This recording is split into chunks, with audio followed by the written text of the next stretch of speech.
పిల్లల్ని మిస్ చేస్తారు. ఆంధ్రప్రదేశ్కు కేంద్ర ఆరోగ్య కుటుంబ శాఖ 5వ ర్యాంక్ ఇచ్చింది.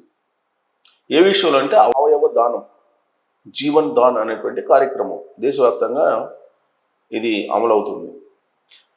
ఇది ఎలాంటి లక్ష్యాన్ని పెట్టుకుందంటే వీళ్ళంత వరకు ఎక్కువ మందికి అవయవ దానం చేసే కార్యక్రమం జీవన్ దాన్, దీని మీద అవగాహన పెంచాలి అనేటువంటి లక్ష్యాన్ని కేంద్ర ప్రభుత్వం పెట్టుకుంది. దానికి తగిన విధంగా రాష్ట్ర ప్రభుత్వాలు వ్యవహరిస్తున్నాయి. ఆంధ్రప్రదేశ్ తాజాగా 5వ ప్లేస్లో ర్యాంకును సాధించింది.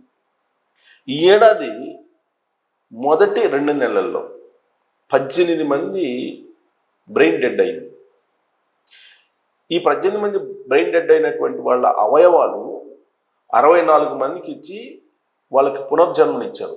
ఈ 64 మందికి ఈ విషయంలో ఆంధ్రప్రదేశ్ యాక్టివ్గా ఉంది.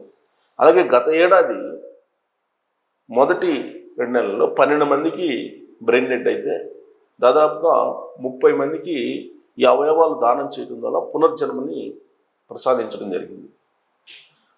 అంటే ఈ జీవన్ దాన్ అనేటువంటి ప్రోగ్రాంని చాలా విజయవంతంగా ఆంధ్రప్రదేశ్ ప్రభుత్వం నిర్వహిస్తుంది. కేంద్ర ఆరోగ్య కుటుంబ శాఖ మంత్రి నడ్డా గారు తాజాగా ఈ ర్యాంకులు విడుదల చేయడం జరిగింది. సాధారణంగా అవయవ దానానికి చాలామంది ముందుకు రావట్లేదు, కానీ ఇలాంటి పరిస్థితుల్లో ఈ అవయవ దానాన్ని ప్రోత్సహిస్తుంది ఆంధ్రప్రదేశ్ ప్రభుత్వం. డేటా కనుక తీసుకుంటే మనకి యాక్చువల్గా 64 మంది జీవితాల్లో వెలుగు నింపారు ఈ ఏడాది ఒక్కరోజే. గత ఏడాది కానీ అంతకు ముందు కానీ చూస్తే కనుక రాష్ట్రంలో ఇప్పటి వరకు 1200 మందికి ఈ జీవన్ దాన్ కార్యక్రమం ద్వారా అవయవాలని అందించడం ద్వారా పునర్జన్మను కల్పించారు. అలాగే ఇప్పటి వరకు నూతన జీవితాలు 1200 మందికి పంచితే 5347 మంది పలు అవయవాల కోసం జీవన్ దాన్లో రిజిస్ట్రేషన్ చేసుకున్నారు. అంటే ఇంకా కావాలి. ఇప్పుడు 1200 మంది అవయవాలు దానం చేశారు. అవయవ దానం కోసం రిజిస్ట్రేషన్ చేయించుకున్నటువంటి వాళ్ళు ఆంధ్రప్రదేశ్లో 5347 మంది. అంటే ఈ గ్యాప్ ఎందుకు వస్తుందనంటే బ్రెయిన్ డెడ్ అయినటువంటి వాళ్ళు లేదా రకరకాల కారణాలతోటి చనిపోయినటువంటి వాళ్ళు అవయవ దానం చేయడం ముందుకు రావట్లా.